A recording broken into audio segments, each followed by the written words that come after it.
Yeah, and I think hatred of women, but they're all sort of self-perpetuating cycles, you know. I mean, I think probably most people are bisexual. Most people are bisexual to a certain extent. I mean, some people are going to be really, really, really pretty much totally heterosexual. Some people are going to be really pretty much just entirely attracted to their own gender.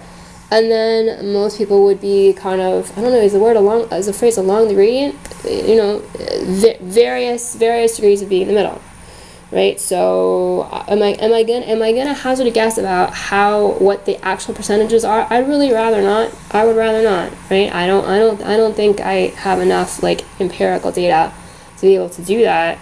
I think empirical, I think that's the right word. But yeah, I mean, I think that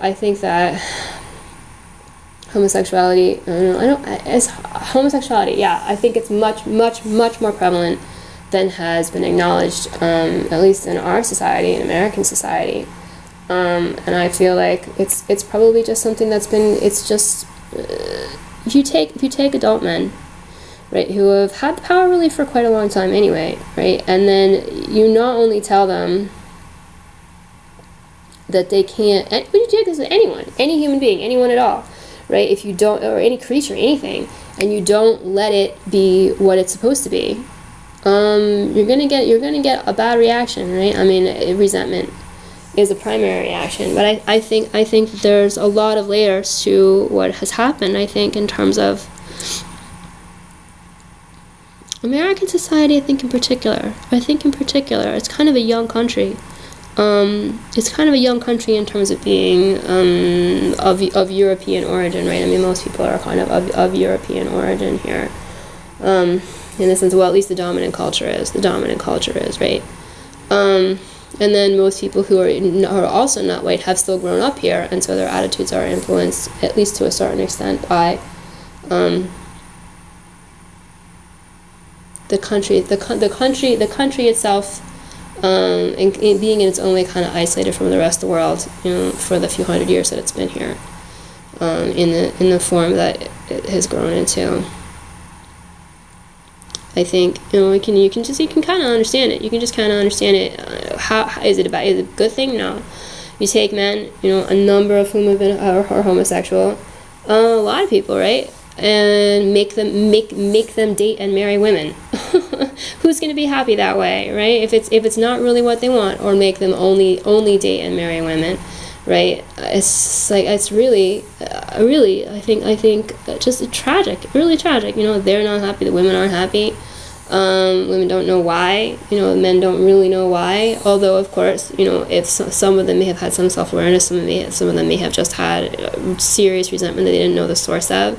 Not only are you forcing them, these men, right, to be married to people they don't want to be married to, have relationships, physical relationships, emotional relationships that they don't want. There they are, right? It's like, not only is it resentment of having to be with someone that you don't want to be with, it's also, I think, how could you not be envious and resentful of women in general anyway, because they can be with the gender that you want to be with, right? And I would think that's probably for everyone. That's probably for everyone who was not really, where the heterosexual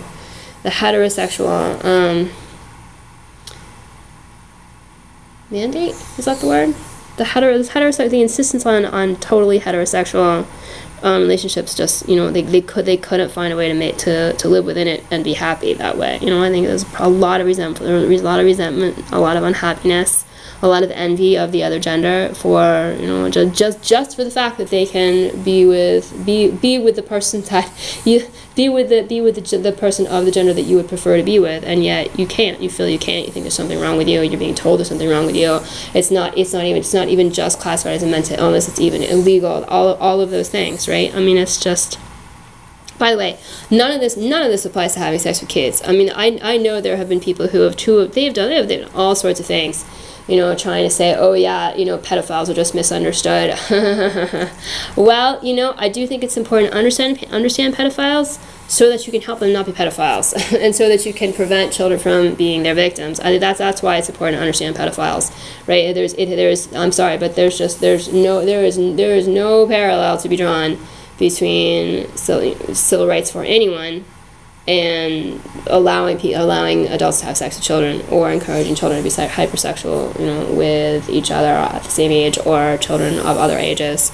I'm sorry. It's just there is no truth to that whatsoever, and I find it to be really sickening.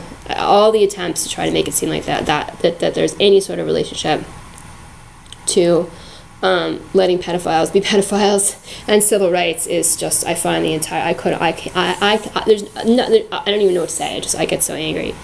But yeah, I mean, I think probably not allowing people to be homosexual, lesbian, bisexual, and to pursue appropriate adult relationships has led to a lot of pain, led to a lot of unhappiness, people not understanding. I think also when you keep women from being their full selves, when you keep them out of positions of power, when you keep them from the workforce, when you keep them in a secondary social situation, they're not the only ones who lose. You lose too, because you don't get to see what they're really like. You don't get to see what they really do.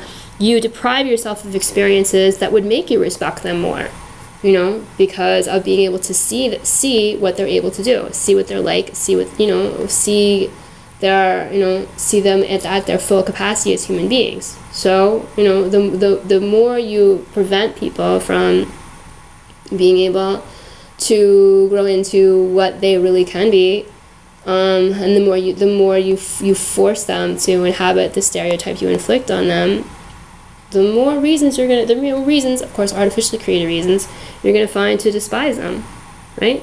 Because if you refuse to allow them to exceed your expectations, and you make it impossible for them to do so, how many people are really going to be able to, right? That's what equal opportunity is supposed to prevent.